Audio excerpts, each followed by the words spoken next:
Madame l'ambassadeur Jessica Demispa, ambassadeur des États-Unis d'Amérique en Côte d'Ivoire,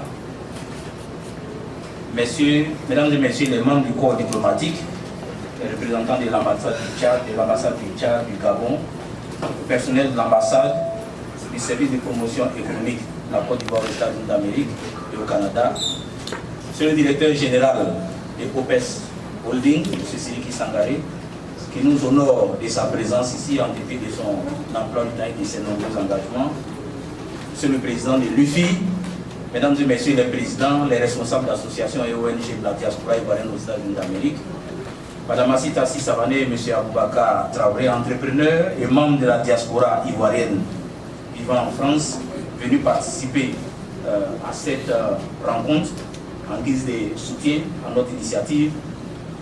Monsieur le consul, chers frères et sœurs, tous en vos rangs, grades et qualités, je voudrais, à mon nom propre et au nom de l'ensemble du personnel de l'ambassade de Côte d'Ivoire à Washington, vous adresser la cordiale et fraternelle bienvenue à la chancellerie de la Côte d'Ivoire qui, parée de ses atouts des grands événements, se prête avec plaisir en ce samedi 24 juin 2023 à la tenue de la première édition de la journée de l'entrepreneuriat. Nous voilà donc réunis après plusieurs semaines d'intenses préparations pour cette grande première, que dis-je, cette rencontre fraternelle que nous voulons riche en discussion et en échange. Mesdames et Messieurs, honorables invités, l'initiative de cette journée de l'entrepreneuriat est consécutive à un constat que nous avons fait depuis notre prise de fonction ici en décembre 2021 en qualité d'ambassadeur extraordinaire plénipotentiaire de la République de Côte d'Ivoire près les États-Unis d'Amérique. En effet, forte de plus de 20 000 âmes selon nos estimations, mais en réalité plus nombreuses, la diaspora ivoirienne aux États-Unis d'Amérique est, d'un point de vue organisationnel, structurée autour d'associations à caractère politique, ethnique et caritatif, qui constituent des cadres de défense d'intérêts politiques pour les uns et de solidarité pour les autres. Sa contribution au développement économique de notre pays est à l'image de celle de l'ensemble de la diaspora de par le monde. Cette contribution est certes encourageante, mais elle reste encore faible et loin du potentiel que représente notre diaspora. À titre d'exemple, et selon un de nos officiels qui abordait la question lors d'une interview qu'il a accordée à la Voix de la Fraternité, la radio en ligne de l'ambassade, la diaspora ivoirienne ne rapporterait à notre pays que 165 milliards de francs CFA, comparé aux 1600 milliards de francs CFA que celle d'un pays frère lui rapporterait chaque année. La différence est donc abyssale. Des raisons structurelles pourraient expliquer cet état de fait. En effet, le paysage associatif ivoirien aux États-Unis ne dispose quasiment pas de cadres de rencontres à caractère économique, favorisant les échanges d'expériences et de bonnes pratiques, ou des séminaires de renforcement des capacités, afin de promouvoir l'esprit d'entrepreneur et d'inciter davantage les Ivoiriens à créer des entreprises aussi bien aux États-Unis qu'en Côte d'Ivoire. C'est donc pour combler ce vide et favoriser l'émergence d'une conscience entrepreneuriale au sein de la diaspora ivoirienne des États-Unis que l'ambassade de Côte d'Ivoire à Washington organise cette première édition de la journée de l'entrepreneuriat avec la contribution active de personnes ressources issues de la diaspora ivoirienne à qui je tiens à adresser mes chaleureux remerciements. Notre ambition en organisant cette journée s'enracine profondément dans les très hautes instructions du président de la République, son Excellence M. Alassane Ouattara, qui n'a cessé de souligner le rôle essentiel des Ivoiriens de la diaspora dans le développement économique de notre pays, tout en les encourageant à venir investir dans leur pays. L'ambassade et tous ces hommes et femmes qui ont travaillé sans relâche au cours des derniers mois entendent ainsi apporter leur modeste contribution à la construction d'une communauté ivoirienne dynamique et forte qui participe au développement économique de la Côte d'Ivoire. La création d'un cadre d'échange sur les opportunités d'affaires aux États-Unis et en Côte d'Ivoire, une meilleure compréhension de l'environnement des affaires en Côte d'Ivoire et aux États-Unis dans des secteurs spécifiques tels que l'immobilier et l'import-export. Et enfin, le partage d'expériences et de bonnes pratiques en matière de création et de gestion d'entreprise. Je voudrais, à la lumière de ces objectifs et au nom de tous les membres du comité d'organisation, remercier nos éminents panélistes qui se prêteront à nos questions aujourd'hui, remercier tous ceux de nos frères et sœurs, qu'ils soient ivoiriens, gabonais, tchadiens, camerounais, qui ont accepté de faire le déplacement aujourd'hui. Je voudrais vous remercier à mon nom propre, au nom du comité d'organisation, et former le vœu que les échanges qui se dérouleront tout au long de la journée soient riches et constructifs pour tous et empreints de courtoisie. La journée va être longue, il y a des panels tout aussi intéressants les uns que les autres. Je voudrais donc exhorter tous ceux qui ont fait le déplacement à faire l'effort de rester jusqu'au bout pour que nous puissions conclure cette journée de fort belle manière. Pour clore mon propos, je voudrais souhaiter à toutes et à tous des échanges riches en idées et en propositions dans l'intérêt supérieur de notre beau pays, la Côte d'Ivoire, terre d'espérance et patrie de la vraie fraternité. Je vous remercie.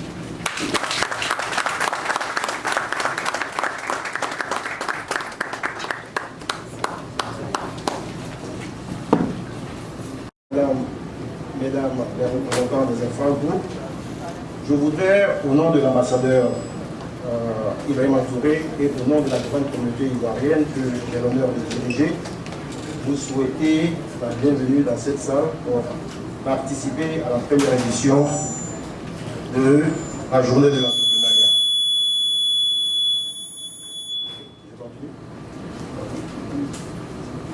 Chers compatriotes, la majorité des pays africains diversifiant leurs sources de revenus traditionnels, pour eux, l'entrepreneuriat est de plus en plus considéré comme l'une des clés de la croissance économique et la diaspora ivoirienne ne devait pas demeurer en reste.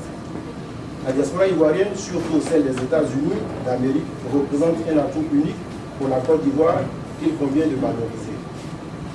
Outre les flux financiers vers notre pays d'origine, notre diaspora contribue grâce aux expériences acquises ici aux États-Unis et ailleurs à la création d'entreprises et à la valorisation de l'innovation. Pour cette première édition de la journée de l'entrepreneuriat organisée par l'ambassade de Côte d'Ivoire aux États-Unis, sera à n'en point douter un moment historique pour ceux qui restent encore sceptiques et qui ont peur d'entreprendre.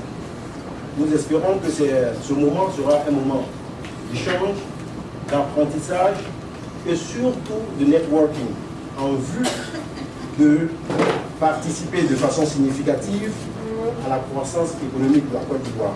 Je voudrais, pour finir, au nom de toute la communauté ivoirienne ici présente, dire merci aux panélistes, dire merci à l'ambassade de Côte d'Ivoire qui organise cette première édition, à tous ceux qui ont participé à la réunion de cet événement, et prier Dieu qu'au sortir de cet événement, nous rentrons chez nous avec des informations qui, à n'en point douter, nous permettront de tenter l'aventure de l'entrepreneuriat.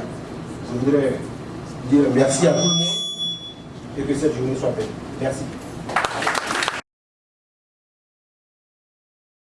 Frère et tonton Ali Touré, Excellences, messieurs les ambassadeurs et tous les compatriotes qui sont là. Je voudrais donc remercier vraiment personnellement l'Excellence Ibrahima Touré qui m'a fait l'honneur de venir rencontrer évidemment nos frères ici pour partager nos différentes expériences. Développe sa stratégie de communication pour amener cette diaspora à prendre part au développement de la Côte d'Ivoire. Très belle question. Vous savez, historiquement, les investissements en Côte d'Ivoire, le volume d'investissement des pays francophones, notamment la France et autres, est plus élevé que les pays anglo-saxons. Ça, c'est clair, compte tenu de l'histoire, compte tenu de plusieurs paramètres.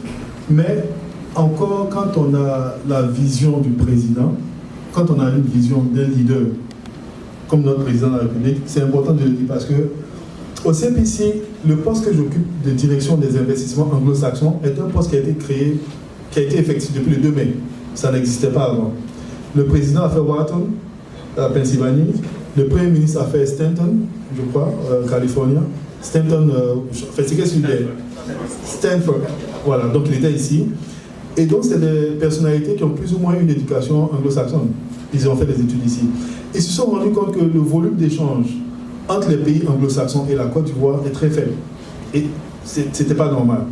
Comme un pays comme les États-Unis, je crois que c'était à peu près 4 ou 5%. C'était pas 7% en tout cas. C'est vraiment très faible, le volume d'échange.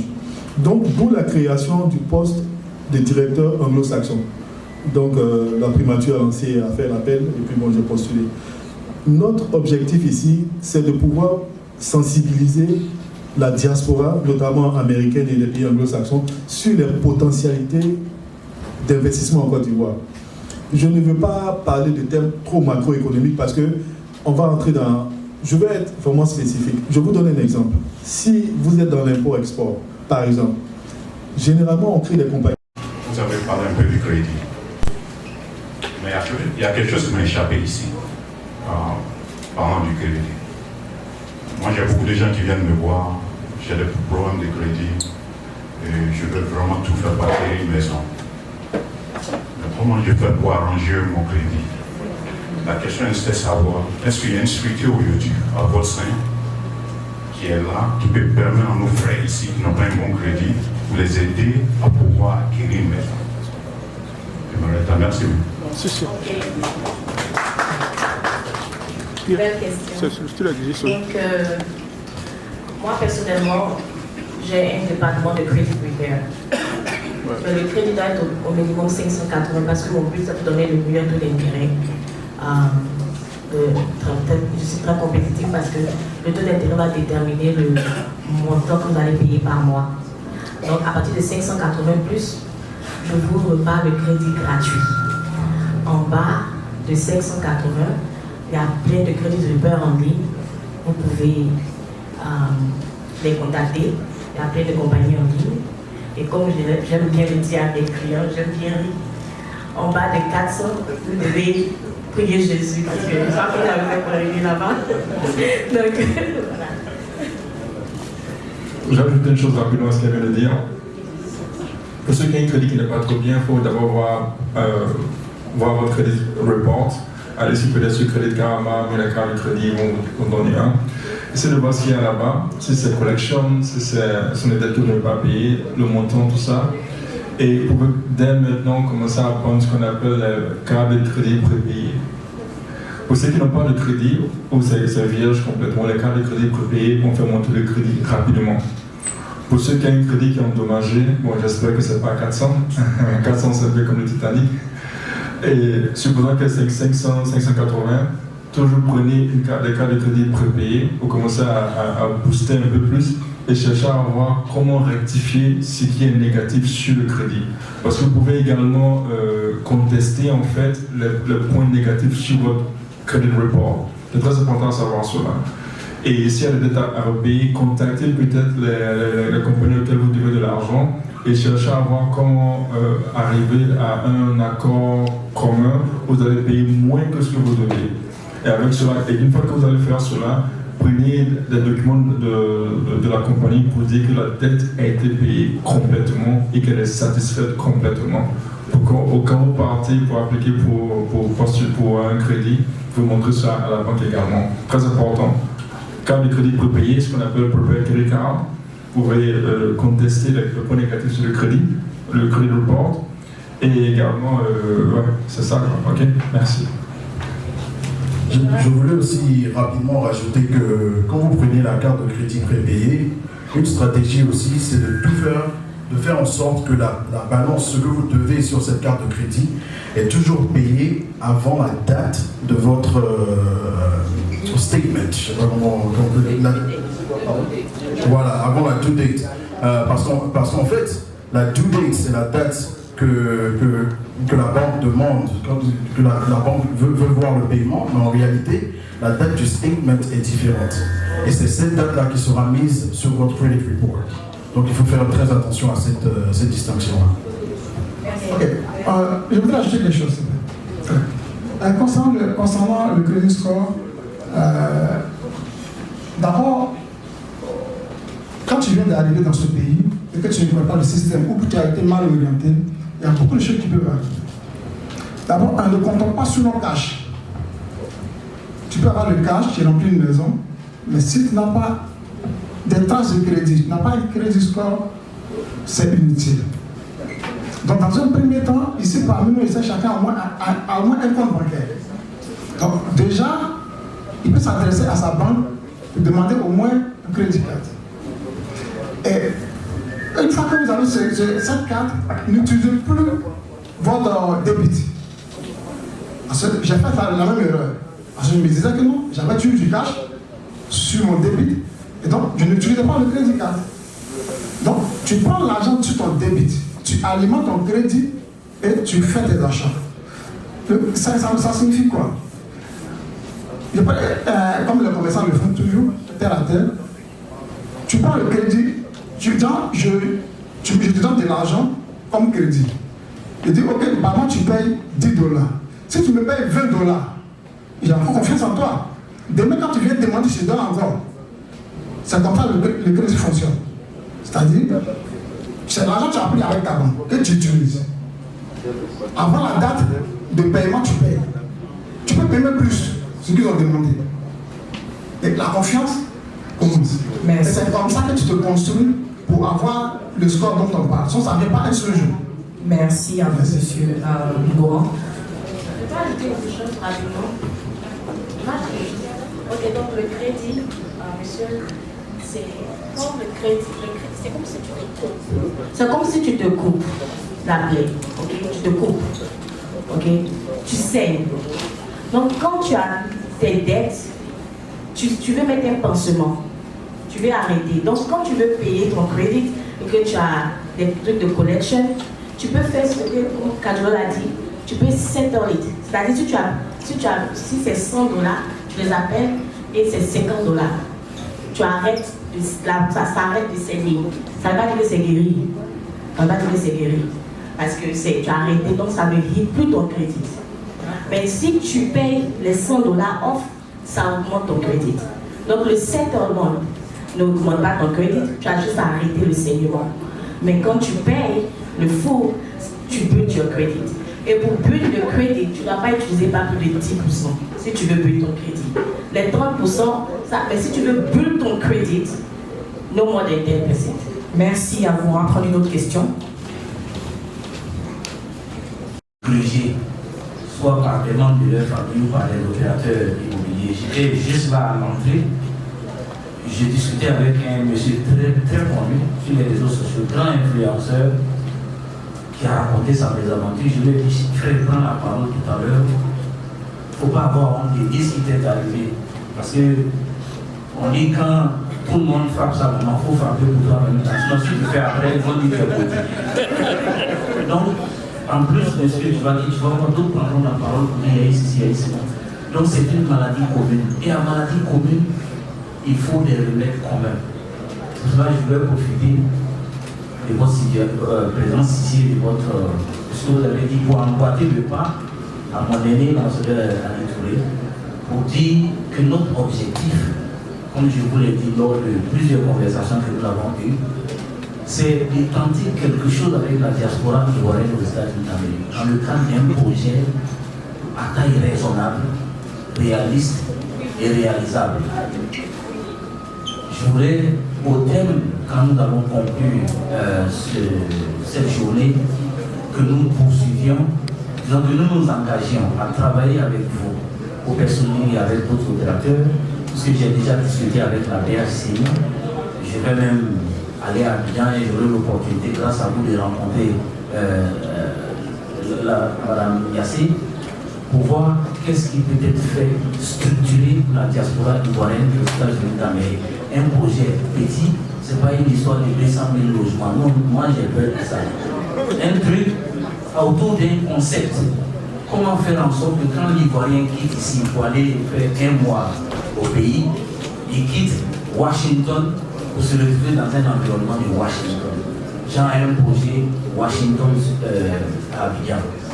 Structuré autour de villas, de moyens, de haut standing, avec toutes les commodités qu'il y a dedans. Quand il y a un concept, quand il y a des gens crédibles qui se mettent ensemble dans le cadre d'une vision, ça attire. Je voulais qu'au sortir d'ici, on puisse prendre cet engagement commun et que, comme vous l'avez dit, ceux de nos frères et sœurs qui sont là puissent nous suivre. Parce que quand nous nous engageons dans quelque chose, nous savons ce que nous faisons et nous pouvons réussir. Nous osons et nous réussissons toujours.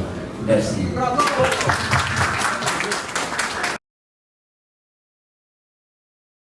Simplement dire que c'est à la signature. J'ai vu mon nom.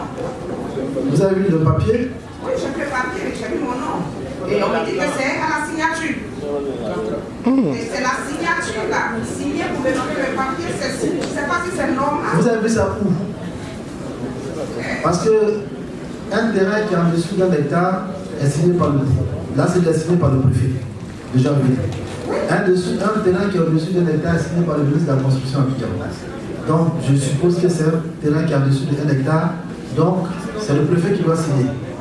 Donc vous êtes allé à la préfecture, vous étiez à la conservation foncière. Je suis allé à la préfecture. Et en même temps, l'année passée, ils m'ont dit qu'ils ont changé le préfet, le sous-préfet, qui a été changé. Donc le nouveau qui est là va prendre acte de nos dossiers et pour signer. C'est moi. Ma question, c'est plus de 3 Non, c'est pas normal parce que moi, je viens de signer un ACD il n'y a pas longtemps, ça veut dire que ça se signe. Si pour vous, c'est pas signé, c'est qu'il y a une procédure, il y a un problème. Donc ce que je peux vous conseiller, le numéro que vous avez, je ne sais pas si c'est le numéro de l'attestation demandée à l'OPS, c'est le numéro de l'ordre de recettes, vous me donnez. Et moi, je serai tout de suite avec ce numéro, pour je prie votre dossier. Si effectivement le dossier est la signature du préfet, moi je vais voir le préfet pour faire signer mon dossier. Si ce n'est pas la signature du préfet, ça veut dire qu'ils n'ont pas créé le titre. Parce que ce que je veux expliquer, c'est que vous comprenez juste. Quand le dossier va à la direction du gouvernement urbain, ça c'est encore le ministère de la Construction. Ils donnent une attestation demandée qui est interne à eux. Le travail du ministère de la Construction s'arrête là. Après le dossier est transmis, ils font le projet de l'ACD. Le projet de l'ACD ne savait pas dire que vous avez l'ACD. Le dossier est transmis à la conservation foncière de Jacqueline. Donc cette conservation foncière qui dépend de Dabou va envoyer au cadastre pour la création du titre foncier. Le titre foncier en France, ça ne veut pas dire que c'est pour vous. C'est simplement un titre qui est créé sur le terrain pour donner une identité de terrain. C'est l'immatriculation. Donc après, une fois que ça c'est fait, on vous appelle. Parce que le cadastre fait son rapport pour donner à la conservation foncière. Et donc, avec ça, ça revient au ministère pour pouvoir faire signer l'ACD ou à la préfecture. Une fois que c'est signé, on vous appelle pour aller payer les droits. Une fois que les droits sont payés, on vous inscrit maintenant dans le livre foncier. Et dès que c'est inscrit dans le livre foncier, c'est là que vous êtes propriétaire de votre terrain. Elle se voit un peu la procédure. Donc, si en cours de chemin, il y a un blocage, c'est que quelqu'un est en train de mettre le pied dessus, mais il y a un problème. Je ne vais pas répéter ce que fait la corruption. J'ai commencé à construire. Non, mais justement. On m'a donné l'autorisation. Non, c'est ce qui me tombe justement. C'est que pour que vous puissiez construire, il faut un permis de construire. Si vous ne pouvez pas avoir un permis de construire, si vous n'avez pas un acte de propriété. Si quelqu'un vous a donné un acte de propriété sans votre ACD, il y a un problème. Parce qu'un permis de construire ne peut pas se faire. Le document essentiel d'un permis de construire, c'est l'acte de propriété. Pourquoi? Parce qu'on ne peut pas vous permettre de construire sur le terrain de quelqu'un d'autre. Il faut que vous soyez propriétaire d'abord. Ça, c'est l'élément clé qu'on regarde. Maintenant, il y a les agents du ministère. Parce qu'on parle en famille. Il y a le directeur, peut-être, départemental de, comment on appelle, de Jacqueline, qui vous a donné l'autorisation de construire. Mais ça m'étonnerait que ce soit un permis de construire en bonne et due forme, puisque vous n'avez pas l'acte de propriété. Donc faites très attention Parce qu'un matin, soit le ministère casse, ou bien quelqu'un doit venir pour dire que c'est son terrain. Donc c'est pour ça que je dis, si vous avez commencé de construire, arrêtez. Si on vous a donné l'autorisation, hein, parce que si on vous a donné l'autorisation de construire, sans permis de construire, il y a du faux quelque part. Pas vous, hein, mais bien sûr. Comment on peut faire un permis de construire si on n'est pas propriétaire du terrain? Peut-être qu'on peut vous dire construisez, mais sans papier. Là, c'est la parole comme parole. Mais si on vous a donné un permis de construire, c'est que le permis a été signé par quelqu'un. Donc les documents, et le document principal du permis de construire, c'est l'acte de propriété. L'ACD, ou bien, comme on appelle, le titre qui existe avant. Parce qu'on va y avoir un certificat de propriété. C'est pour ça que je dis, donne-moi le numéro qu'on vous a donné, et moi, je vais situer exactement où se trouve votre document. Maintenant, si ce n'est pas signé, on est là dans le préfet, au moins on saura où il y a un problème. Voilà. Donc, je suis arrivé à Abidjan, j'ai porté plainte. Donc, actuellement, où nous sommes en train de parler, l'affaire est à la justice. Mais ce qui fait encore plus mal, c'est que, avant que je ne parte à Abidjan, les maisons que nous avons construites avaient des murs qui ont commencé à tomber. Et le partenaire m'a appelé pour me dire, mais qu'est-ce qu'on fait? On continue ou bien? J'ai dit, bon, moi j'ai plus d'argent. Donc là, finalement, c'est le partenaire qui a essayé de colmater les brèches. Et je suis revenu réfléchir, voir comment il faut rattraper ça. C'est vraiment très important parce que il y a véritablement une rupture de confiance au niveau de la diaspora. Vous avez parlé des parents, moi je vous parle des amis, des frères, des camarades. C'est très important. Alors, l'expérience que nous avons eue sur le pays, c'était la question, c'est l'expérience qu'on a eue au début au pays. Ok. L'expérience qu'on a eue au pays n'a pas été facile pour nous, parce qu'on était novices. Moi, j'ai fait plus de 25 ans aux États-Unis, Alain qui a fait plus de 30 ans aux États-Unis. Notre expérience n'était pas facile. Mais on a eu beaucoup de vigilance. Nous sommes allés vers certaines personnes qui étaient déjà installées, nous donner certains conseils qui étaient bons. Et d'abord, avec la CPC. Nous sommes partis en de processus de surconstructeurs de maisons. Vous avez vu la réalisation des maisons aux États-Unis ici, ça m'a beaucoup impressionné. Parce que nous, on peut te construire une maison intégralement en 10 jours. C'est des maisons qu'on fait, comme une maison ici que j'ai construit en 10 jours en ciment bien fini.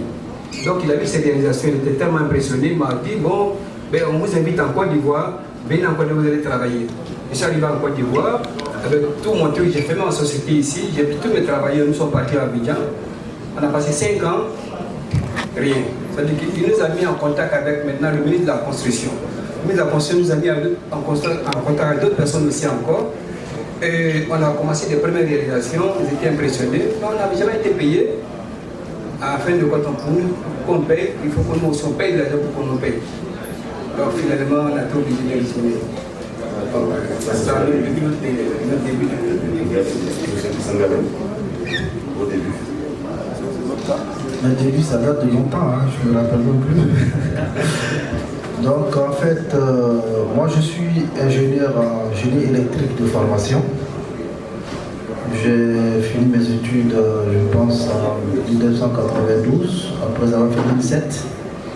J'ai commencé donc dans mon domaine, c'est-à-dire l'électricité en général, tout ce qui était haute tension et moyenne tension. Et après, j'ai été directeur technique d'une société du café cacao de la place. Donc je me suis initié dans l'exportation du café et du cacao à l'époque. Donc avec, à cette époque-là, le conseil du ministre Guy Alain Gauze, on a dû monter une société de café cacao pour l'exportation, tout ça. Et par la suite, j'étais donc directement lié aux achats Donc j'étais en contact en permanence avec pouvoir à la rentrée payer même la scolarité des enfants. Donc ça nous a permis de mettre en place le microcrédit, les sociétés de microcrédit pour les aider. Donc c'est par la suite que lorsqu'il y a eu le programme des logements sociaux, donc j'ai dû faire une jonction entre déjà l'aspect social que j'avais quand j'étais dans la transition avec la coopérative, tout ça, que je me suis retrouvé bien évidemment dans la production des logements. Donc j'ai même rencontré à cette époque le doyen avec qui on a discuté. Donc ça m'a permis en fait de monter des structures d'opération mobilière et ainsi de suite. Donc voilà un peu mes débuts. Merci beaucoup. J'ai fait mon bachelor ici, pas très loin à Howard University. Après je suis allé faire mon master dans le premier programme de computer science aux États-Unis qui s'appelle à l'université de Carnegie Mellon à Pittsburgh en Pennsylvanie. Et je me rappelle que lorsque j'ai fait mon interview d'admission dans le programme, j'ai dit au directeur du programme que la raison pour laquelle je voulais rentrer dans le programme, c'était pour éventuellement ramener et aider l'Afrique, des expériences, pour essayer de faire démarrer quelque chose en Côte d'Ivoire. Comme Abou l'a dit au départ, ça n'a pas été facile. On a eu des problèmes de partenariat avec un de nos partenaires. Nous avons eu des problèmes sur place. On a évoqué un petit peu le milieu des affaires en Côte d'Ivoire qui n'est toujours pas très facile. Le conseil qu'on m'a donné, on m'a dit si tu veux nager, il faut mettre les pieds dans l'eau. J'ai dit oui d'accord, mais il ne faudrait pas que tout le corps rentre dedans. Donc il y a eu des difficultés au départ.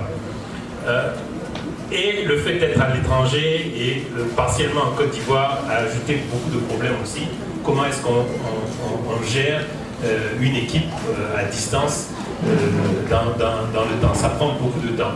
Alors, je vous dis, il n'y a pas de... Un petit peu au départ, on a demandé des conseils. C'est pas sorcier, hein. Il n'y a pas de chemin facile. Donc, tous les matins, vous le savez, je me réveille à 6h30 jusqu'à à peu près 8h. Je suis en appel avec des équipes à Abidjan. Après, je travaille ici avec mes équipes, le boulot que je fais ici. Et en fin de soirée, je me remets en ligne pour travailler avec eux. Lorsque je vais à Abidjan, c'est vrai, il y a la famille à voir. Je commence très tôt le matin, à 1h de l'après-midi, du matin jusqu'à 1h de l'après-midi, je travaille avec les équipes locales. Après, je prends les équipes qui sont ici à distance pour travailler avec elles. Et le soir, je finis avec la famille. Donc c'est pour dire que quand je vais, je ne suis pas en vacances. J'arrive à la fin de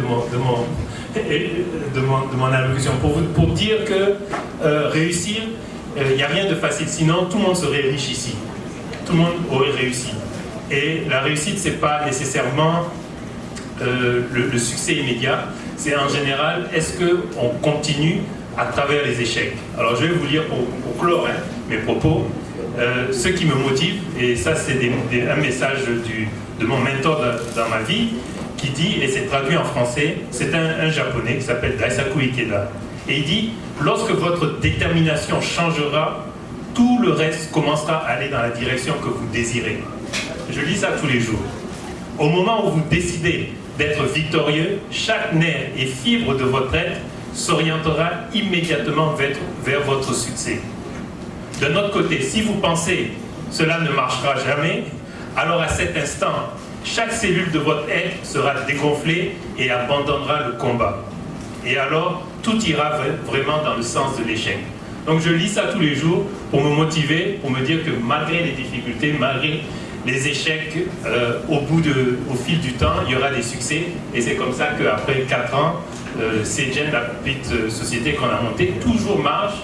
On a maintenant des contrats commerciaux et quand même maintenant, on a réussi à émerger, si vous voulez, dans un secteur qui était assez difficile au départ. Merci beaucoup. Merci beaucoup pour la citation.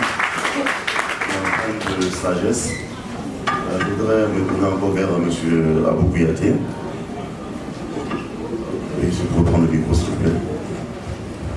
Nous allons en quelques minutes, en 2 minutes, tout à l'heure, nous parler des difficultés que vous avez rencontrées lorsque vous avez commencé à entreprendre. Quelles sont les difficultés? Difficultés majeures. Bon, les difficultés que nous avons eues, c'est dans plusieurs domaines, je dirais. Nos difficultés, d'abord, la fiscalité. La fiscalité et la capacité humaine. J'ai dit capacité humaine. Vous savez, en Côte d'Ivoire aujourd'hui, vous embauchez quelqu'un. Pour que cette personne passe en CDI, il a 3 mois à 6 mois d'essai avec vous. Et après ça, vous l'embauchez. Et je vais donner un exemple ici. Nous avons eu un employé et nous avons engagé en CDI. Et cette personne-là, qui a été engagée en CDI, après 2 années de travail avec nous, nous avons décidé, parce qu'il ne performait pas bien, donc nous avons décidé de le faire passer en consultance. Cet employé-là a décidé de nous envoyer au tribunal de travail. Et aujourd'hui, ce même employé a demandé au tribunal de travail de lui payer près de 48 millions. Vous voyez un peu nos tâches. Les choses ne sont pas difficiles, elles ne sont pas faciles au pays. Et fiscalité, oui, parce qu'on était novices. Nous avons eu des employés qui n'étaient pas déclarés normalement. Vous ne payez pas les impôts, oui. On paye les impôts par contre, parce qu'on a un contrat avec le MCC. Le MCC demande qu'on paye les impôts. Sinon, tu ne feras pas partie de leur staff. Donc ils ont demandé à ce qu'on paye les impôts. Mais nous avons eu des problèmes au niveau de la CNPS. Et au niveau de la CNPS, celui qui était notre partenaire en son temps ne déclarait pas ses employés. Il était basé à Pékin. Un jour, je reçois une lettre qui me dit « Vous devez 26 millions ». Il y a 2 ans de cela. Je dis 26 millions. Je dis 26 millions, pourquoi? Il me dit non, tes employés sont déclarés, mais au niveau de la CNPS, vous n'êtes pas payé pas. Alors que cet employé-là, nos partenaires, nous faisaient croire qu'ils payaient. Moi, en tant que le financier, j'ai dit, mais qu'est-ce qui n'a pas marché? Tu me fais croire que tu payais la CNPS. Voilà, nous nous retrouvons à 26 millions. Bon, bref, ce que je vais dire, l'aventure n'a pas été facile pour nous, mais nous avons appris beaucoup. D'accord. Merci beaucoup. En attendant de passer à vous, je voudrais passer la parole à Son Excellence M. Ali Touré pour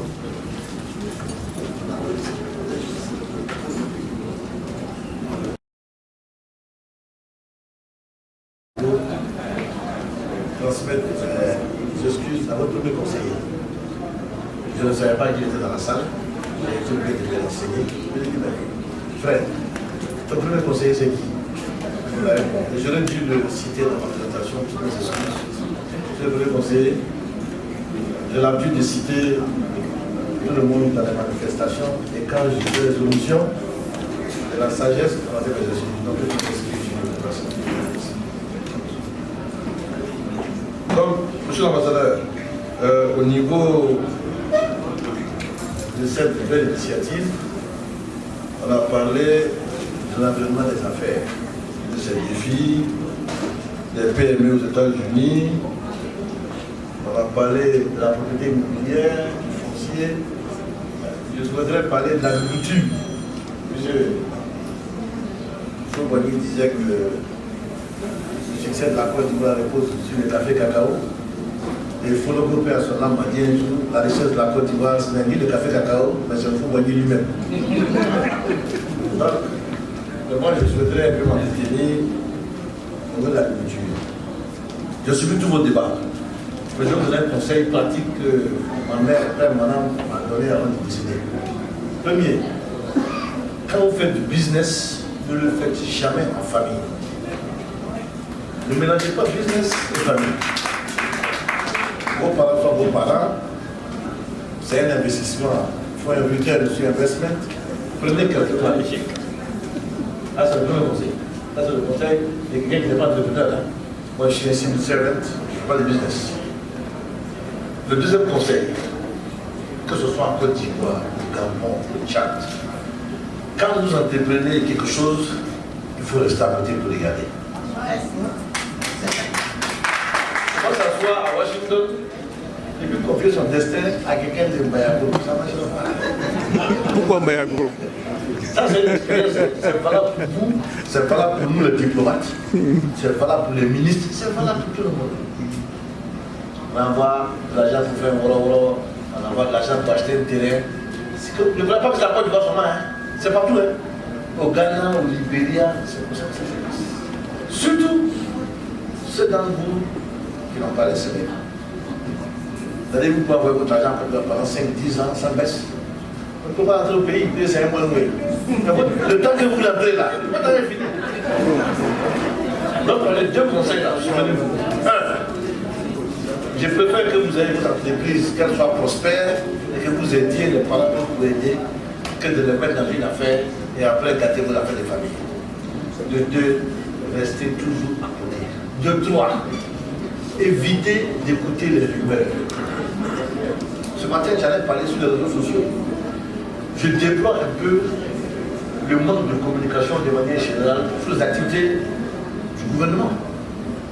Il y a beaucoup de choses qui sont faites en Côte d'Ivoire, mais qui ne sont pas sûres. Et sur les réseaux sociaux, ce sont juste des rumeurs. Et il y en a qui prennent des rumeurs pour aller à Abidjan. Il faut aller sur le terrain, il faut bien regarder, il faut avoir les bonnes informations, et puis éviter de prendre les shortcuts. Les shortcuts là, souvent c'est nous-mêmes. Bon, vas-y, avec un Israël, il connaît quelqu'un là, tu lui donnes 30 000 francs et tu fais papier, vous allez. On connaît. Où êtes-vous? Non! Donc évitez d'encourager la corruption dans le pays. Vas-y, il faut venir. Ton papier là, c'est pas un problème. On change la date, on va antidater. Viens à 100 000 francs, 100 euros, bien 100 $. Vous allez. Bon, c'est du faux. Bon, il y a des pistes que tu peux emprunter sans payer 100 $. Tu vois. Donc voilà le conseil que je voulais vous donner. Alors, je vais rapidement vous parler un peu du cacao et des autres matières premières. Moi, je suis l'ambassadeur de DALI. Je suis pharmacien de formation. Je me suis retrouvé dans les matières premières pour des raisons que vous pouvez deviner. Et je suis très heureux où je suis. Alors, je suis à Londres et je suis le représentant de la Côte d'Ivoire pour les organisations internationales. Ça veut dire que je suis l'interface entre le gouvernement de Côte d'Ivoire et tout ce qui est matière première. Café, cacao, coton, anacarde, sucre, céréales, palmier à huile, coton, noix de cajou, EVA, bref. Et je vous donne quelques indications. J'ai pris ce domaine parce que je pense que vous, les gens de la diaspora, vous pouvez contribuer aussi aux opportunités d'affaires dans ce domaine. La Côte d'Ivoire est le premier producteur mondial de cacao, avec 2 millions de tonnes. Nous sommes le 3e producteur africain de café. Nous étions premier africain et 3e mondial. Et c'est de ça qu'il y avait l'Organisation internationale du café à New York, qui a été localisée à Londres en 1963. Nous sommes 2e africain et 9e mondial du palmier à huile. Nous sommes premier producteur mondial de la cola, premier producteur mondial de la noix de cajou, premier producteur africain de caoutchouc naturel, premier producteur africain de bananes, 2e producteur africain de coton, 3e producteur mondial d'igname et 4e producteur mondial d'ananas. Voilà le tonnage qu'on fait dans tous les produits que vous pouvez imaginer. Malheureusement, nos producteurs, de manière générale, ont quelques soucis. Je parle du cas du cacao. Le cas du cacao, la Côte d'Ivoire est le premier producteur mondial de cacao. Je suis le représentant de la Côte d'Ivoire à l'Organisation internationale du cacao et porte-parole de 24 pays producteurs de cacao. Donc, c'est un domaine où je peux me mettre à l'aise pour parler de l'Asie, de l'Amérique et de l'Afrique. Sur une masse financière de 100 milliards de dollars US générée par la filière cacaoyère mondiale, nous, pays africains, producteurs de cacao, nous n'avons que entre 5 et 6% de ce montant. Je répète, sur 100 milliards d'argent, des US dollars, que génère la filière mondiale du cacao, c'est-à-dire les fèves que nos parents font à Ghana, en Côte d'Ivoire, au Gabon, au Cameroun, à l'Équateur, en République dominicaine, etc., en Malaisie ou en Indonésie, nous avons entre 5 et 6% si nous sommes optimistes sur les recettes. Ça veut dire quoi? Ça veut dire que les pays consommateurs se partagent au moins 95% de la marge bénéficiaire. Ceci s'explique par le fait qu'il n'y ait plus de quotas sur le marché international. Je vous explique un peu le système de quotas. Au niveau de l'offre et la demande. On a besoin, par exemple, de 2 millions de tonnes de cacao sur le marché. Puis on dit, bon, la Côte d'Ivoire, vous avez droit à 400 000 tonnes, le Gabon, vous avez droit à 300 000 tonnes, le Ghana, vous avez droit à 100 000 tonnes, l'Équateur, et ça fait 2 millions. Ça couvre l'offre et la demande, et les prix sont équilibrés. Entre 80 et 81, la tonne de cacao vient en US dollars 15 000 $. Aujourd'hui, elle est à 2500. Vous voyez un peu la marge. C'est vrai que les quotas ont disparu, l'environnement économique a disparu, mais ça ne peut pas justifier cet écart. Donc, au niveau des pays producteurs, on a réfléchi. Comme il n'y a plus de quotas et que le marché est libre et qu'il dépend de l'offre et de la demande, nous n'avons plus d'emprise sur les prix sur le marché. Donc, il faut développer des mécanismes pour voir dans quelle mesure les pays producteurs peuvent engranger beaucoup plus d'argent. Il y a une initiative qui est en cours, l'initiative Côte d'Ivoire-Ghana, sur le différentiel de revenus décent, qui sont les mécanismes qu'on a mis en place, qui prévoient 400 $ la tonne pour permettre de booster un peu le prix qu'on donne aux producteurs. Parce que les producteurs dans les différents pays ne gagnent pas assez pour couvrir ne serait-ce que les coûts de production. C'est ça la problème. Pour faire des bénéfices, il faut couvrir d'abord les coûts de production, et après on voit. Et puis au niveau des producteurs, on a pensé à 2 pistes. La promotion de la consommation et la transformation. Vous les Ivoiriens qui êtes ici aux États-Unis, vous avez un marché gigantesque. Vous avez au niveau de National Confectionery Association et Chocolate Manufacturing Association, d'après les chiffres que j'ai, une population qui consomme beaucoup de chocolat. Moi, je souhaiterais, si c'est possible, que ceux qui sont intéressés viennent nous voir. Où vous investissez dans les usines de transformation. Actuellement, nous sommes le premier broyeur mondial de cacao. Nous transformons 40% de la production nationale. Quand il dit transformons, ça veut dire en première transformation. Liqueur de cacao, poudre de cacao, masse de cacao. La deuxième transformation consiste à prendre ces produits et en faire du chocolat. Aujourd'hui, pour la première fois en Côte d'Ivoire, nous avons des artisans chocolatiers de la Côte d'Ivoire, qu'on peut amener ici aux États-Unis. C'est-à-dire qu'ils font du chocolat au même titre que les consommateurs et qu'ils les vendent même aux États-Unis ici. Donc, ça avance. Mais je souhaiterais que dans le cadre de la transformation de nos produits de base, parce que transformer et promouvoir la consommation, c'est non seulement ajouter de la plus-value au produit, mais ça crée des emplois. Et je souhaiterais que les Ivoiriens ici s'intéressent à la transformation des produits de base. Ils vont y gagner. La Côte d'Ivoire va y gagner. Construire des unités de transformation à Abidjan, à San Pedro, ou à New York, ou à Philadelphie, c'est vous qui voyez. Ça permet de couler nos produits, ça empêche la surproduction sur le marché, qui est une conséquence qui amène la baisse des prix. Puisque c'est l'offre et la demande. Quand le marché est saturé de fèves de cacao, les prix chutent. Mais quand les fèves se font rares sur le marché, les prix montent.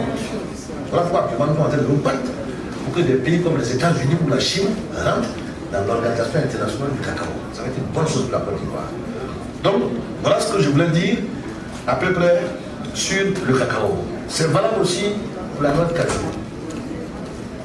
Il y a peut-être 6 ou 7 ans de cela, Il y a une famille bien connue en Côte d'Ivoire qui faisait du champagne d'ananas. Ils ont arrêté. Mais il faut les prendre. Le champagne d'ananas. Je suis allé au Centre national de recherche agronomique. J'ai constaté que les chercheurs ivoiriens faisaient de la liqueur de cacao, la liqueur de gingembre, la liqueur de café, le savon à partir de la papaye, le parfum à partir de la papaye. Il y a tellement de choses. Donc j'invite les Ivoiriens ici à s'intéresser à la transformation de nos produits agricoles. On ne prend pas les mêmes risques que l'immobilier, et ils ont trop de problèmes. Nous, on n'a pas ce genre de risque. C'est-à-dire, quand tu viens en Côte d'Ivoire, on va monter les coopératives qui sont agréées et qui sont sérieuses. Les banques, si vous avez un projet bancable, ils savent qu'ils vont vous banquer rapidement. Tu n'as pas besoin d'avoir des titres fonciers, tu n'as pas besoin d'avoir des titres de propriété. Il n'y a pas d'ACD dans le cacao. Donc vraiment, j'apporte tout mon soutien à mon frère Sangaré et à ses collègues. Mais au niveau des produits de base, je peux vous dire que c'est prometteur. Non seulement vous allez vous rendre service, mais vous allez rendre service aussi à notre producteur. Je le tiens à votre disposition. Je peux vous dire qu'investir dans la transformation, parce que la poudre de cacao, la liqueur de cacao, la masse et le beurre de cacao sont plus vendus sur le marché que les fèves de cacao. Le président de la République a souhaité qu'à l'horizon 2050, la Côte d'Ivoire ne stocke plus aucune fève de cacao, aucune cerise de café, que tout soit transformé en Côte d'Ivoire. Je vous remercie.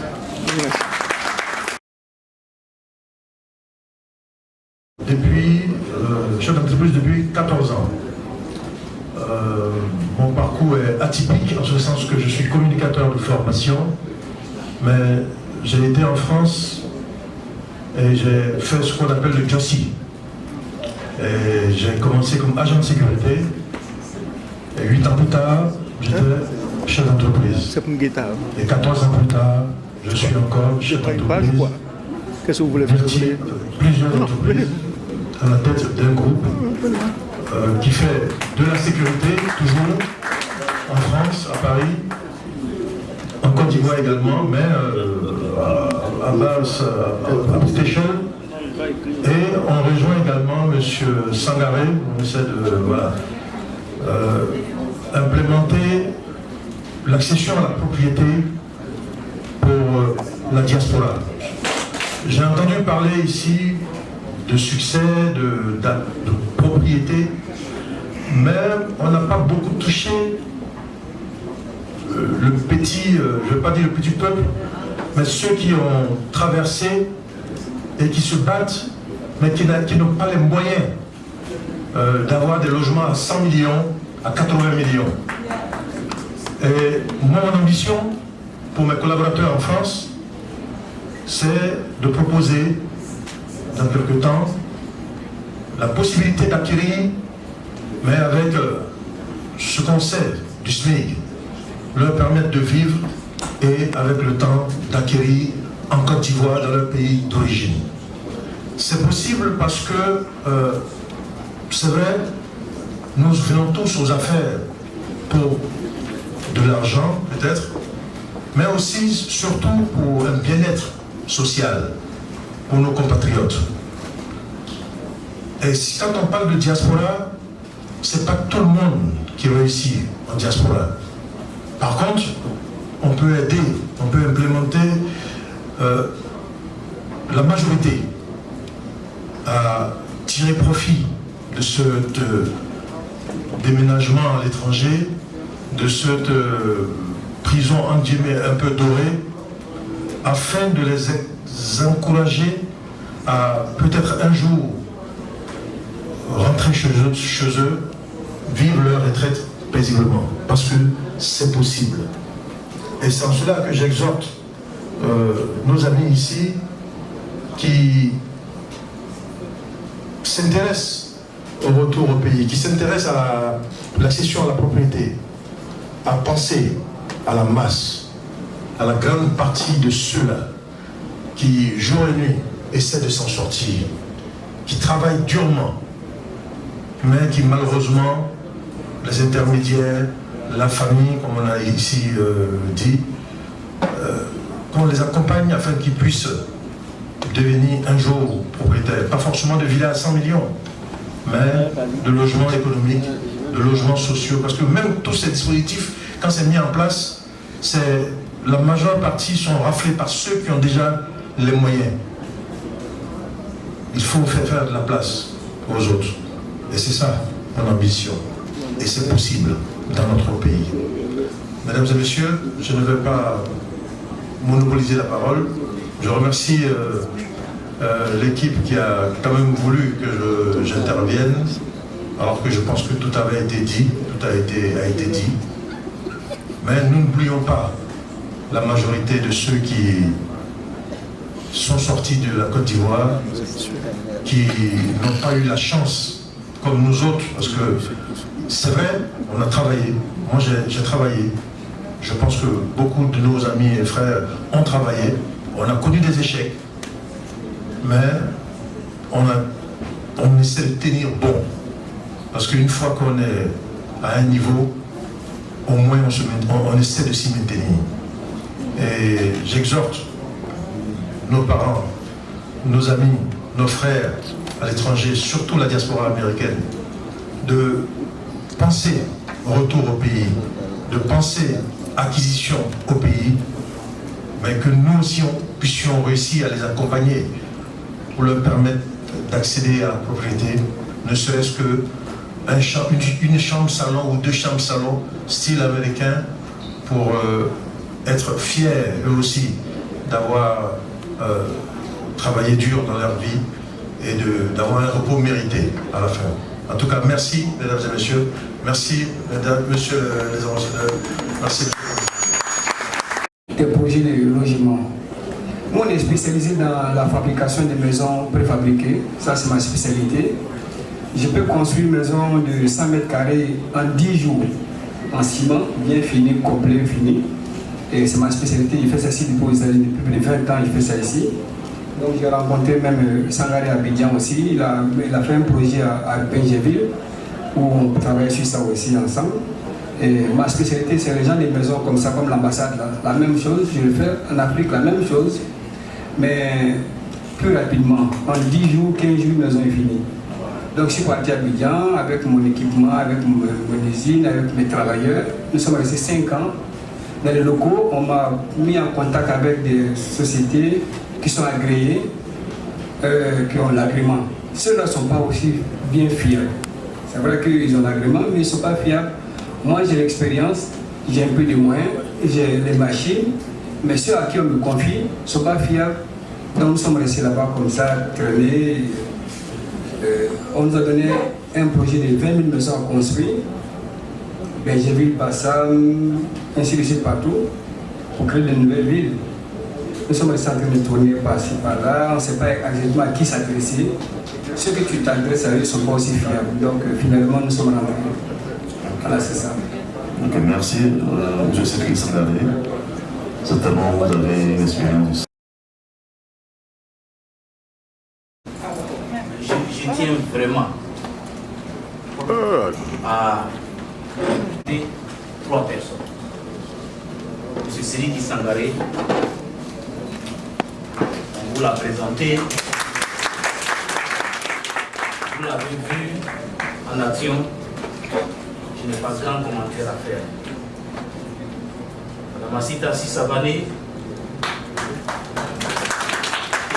ma soeur depuis le lycée, depuis que nous avions 17 ans, 18 ans, vous la voyez élégante, ça ne date pas d'aujourd'hui.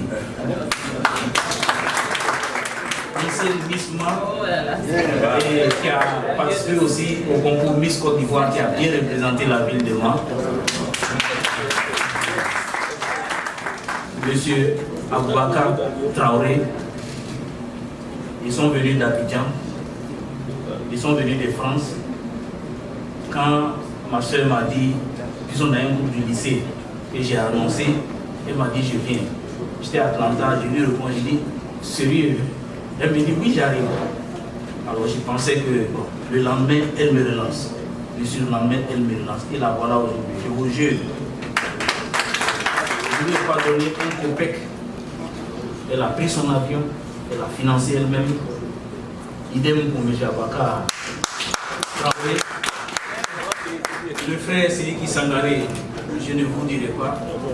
Encore moins l'ambassadeur Ali Touré, qui dès le premier moment, quand il a appris l'événement, m'a appelé pour dire ce que Diabone fait, c'est bon. Tu as mon soutien, il faut continuer. Je tiens, en plus des panélistes, de tous ceux qui sont venus de tous les États, je ne peux pas citer tout le monde. Las Vegas, New York, New Jersey, Maryland, Virginia, Philadelphia, Texas, California, Atlanta, mon ami Keita, entrepreneur aussi, Las Vegas. Vous êtes venus de partout. Je vous jure, depuis quelques jours, je ne dors pas. On nous dit que les Ivoiriens sont difficiles à mobiliser ici. Mais vous avez fait mentir tout le monde.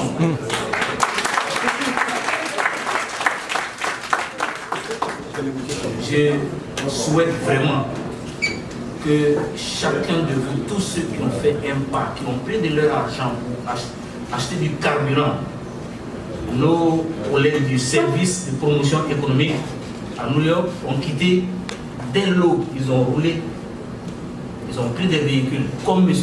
Germain. Ils ont roulé pendant des heures avec ma soeur qui est là, qui est venue avec son époux et toute son équipe. Ils se sont déplacés, ils sont venus. Mais je n'ai pas de mots pour vous dire merci. Je n'ai pas de mots pour vous dire merci. C'est vous qui avez donné de l'épaisseur et du succès à cet événement. Parce que vous avez beau inviter des experts, si en face, il y a des gens qui n'adhèrent pas à votre projet, qui ne posent pas des questions pertinentes, qui ne rendent pas la discussion riche, ça va être comme un coup d'épée dans le vent. Je vous dis merci, 1000 fois merci, mais je vous demande aussi de vous associer à moi, puisque vous et nous sommes ici. De vous associer à moi, de dire merci à ces 4 personnes qui ont payé leur billet, qui ont pris des risques montés dans un avion et qui sont venus s'associer à nous ici pour célébrer de la fraternité. Parce que c'est au nom de la fraternité qu'ils sont là. C'est celui qui s'engageait quand j'ai été nommé. Je n'avais même pas encore pris service, vous allez le voir. J'ai dit, frère, les Ivoiriens ont des problèmes de maisons, des terrains. Comment on peut faire pour résoudre ça? Voilà, plusieurs mois après, on est en train de trouver une solution. À Sita, la même chose. À Baka, le grand frère Ali Touré, dites-le merci de ma part. Dites-le merci de ma part. Un standing ovation pour tous les panélistes. Je dis quelques mots très rapidement, je sais que tout le monde est fatigué. L'approche des Ivoiriens. Conviction que nous pouvons construire une communauté ivoirienne dynamique et forte au-delà de nos chapelles politiques, au-delà de nos organisations ethniques et régionales. J'ai toujours dit, et on en rigole, j'ai dit, on parle du langage universel, mais le vrai langage universel, c'est le langage du blé, le langage de l'argent. Vous voyez, depuis qu'on s'est retrouvés ici, on n'a pas parlé des partis politiques, on a parlé de ce qui nous est commun, afin des terrains, afin des maisons, comment acheter ceci, comment acheter cela. C'est ça le vrai langage. C'est autour de ça qu'on peut bâtir la Côte d'Ivoire. J'ai été au Conseil de sécurité. En tant que diplomate, j'ai beaucoup voyagé. Et je le dis à mes collaborateurs, ils sont témoins ici. J'ai dit, prions toujours pour la paix et la stabilité de ce beau pays. On a un beau pays avec un potentiel extraordinaire. Nous qui vivons ici, nous les Ivoiriens, qui pouvons nous lever tous les matins, aller au travail, revenir, sans entendre un pétard, dormir tranquillement, aller au supermarché. On a le devoir, on a la responsabilité première de contribuer à consolider la paix et la stabilité dans notre pays. Vous avez beau durer ici, vous avez acheté une maison. Quand vous la vendez là, vous allez réacheter une maison où? C'est chez vous. Mais s'il y a la guerre là-bas, vous allez acheter une maison où? Vous avez beau durer ici, 30, 40, 50 ans, vous avez un passeport américain. Au plus profond de vous, il y a une fibre qui vibre. C'est la fibre ivoirienne. C'est votre appartenance à cette terre qui est nôtre. Cette terre de fraternité, cette terre d'espérance. Vous avez fait la parfaite démonstration aujourd'hui de ce que nous sommes, les Ivoiriens. que quand nous décidons de taire nos différences, voilà ce que nous pouvons construire, voilà ce que nous pouvons faire. C'est à cela que j'invite la communauté. Il y a un rapport qui va sanctionner ce séminaire que nous allons envoyer au ministère, puisque maintenant la ministre d'État est en charge de la diaspora. Il y a des recommandations qui vont remonter au plus haut niveau de l'État, mais je vous invite à une chose. Faisons en sorte que ça ne soit pas un one-off event, parce que ce que j'ai en tête, c'est de vous organiser en tant qu'Ivoirien, faire une mission, peut-être la toute première mission de la diaspora ivoirienne en Côte d'Ivoire. Aller rencontrer la ministre, le premier ministre, les gens du secteur privé, les membres du gouvernement qui comptent, pour aller discuter avec eux, poser nos problèmes, voir comment on peut les résoudre. Ne restons pas dans les salons pour faire des récriminations. Sortons, mettons-nous ensemble. Allons avec des problèmes, mais en même temps avec des solutions. Aujourd'hui, après toute une journée, voilà qu'il y a une solution qui est en train de germer à un problème auquel tous les Ivoiriens sont confrontés. Je pense que vous l'avez compris. Nous sommes capables aujourd'hui d'entrer dans un deal avec M. Siriki Sangaré, OPEX Holding, avec la BHCI, avec nos autorités, pour que nous puissions nous engager dans un projet immobilier qui est propre à la diaspora ivoirienne aux États-Unis. Un projet qu'on pourrait dénommer peut-être la cité Washington. Personnellement, je m'engage à interagir avec M. Siriki Sangaré, à interagir avec les responsables de la BHCI, avec qui j'ai déjà parlé plusieurs fois, pour que très bientôt, nous puissions vous réinviter ici à vous présenter ce projet et à faire en sorte que plus personne d'entre vous n'aille donner son argent à n'importe qui pour se faire gruger.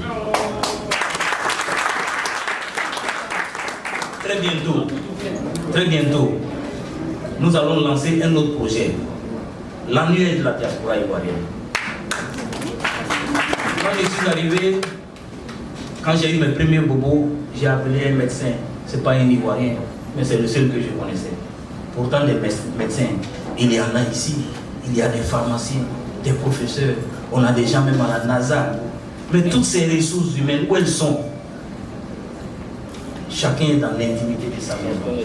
Il faut que les gens sortent, qu'ils viennent se faire connaître. Regardez ce que nous avons vu aujourd'hui, la jeune dame.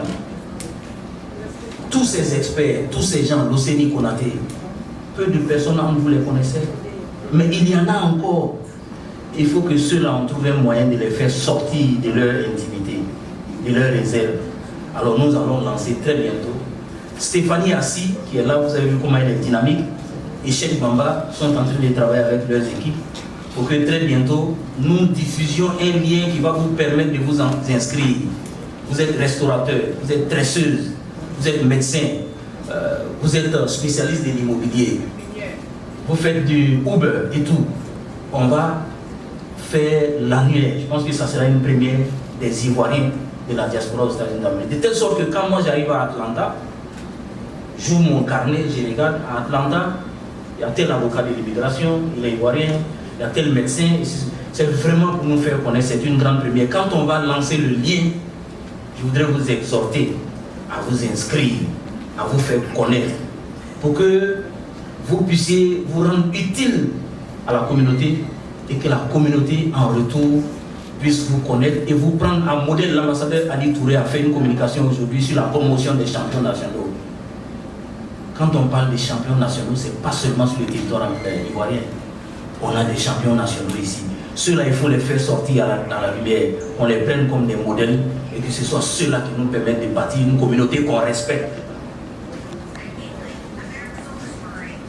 Pour conclure, clore mon propos, je voudrais encore une fois vous remercier et emboîter le pas à mon frère Sylvain Kwame, que j'encourage vivement. Je lui demande de ne pas se décourager. Nous sommes fondamentalement croyants. Tout ce que nous faisons, nous le tenons de Dieu. Et nous implorons la grâce et le soutien du Seigneur pour qu'il nous aide dans ce que nous faisons. D'abord la paix et la stabilité dans notre pays. Mais la paix et la stabilité aussi dans notre diaspora. Que chaque Ivoirien qui s'est déplacé aujourd'hui pour venir dans cette ambassade retourne dans la paix et la stabilité et qu'il puisse réaliser ses projets dans la santé et la longévité. Aux États-Unis d'Amérique.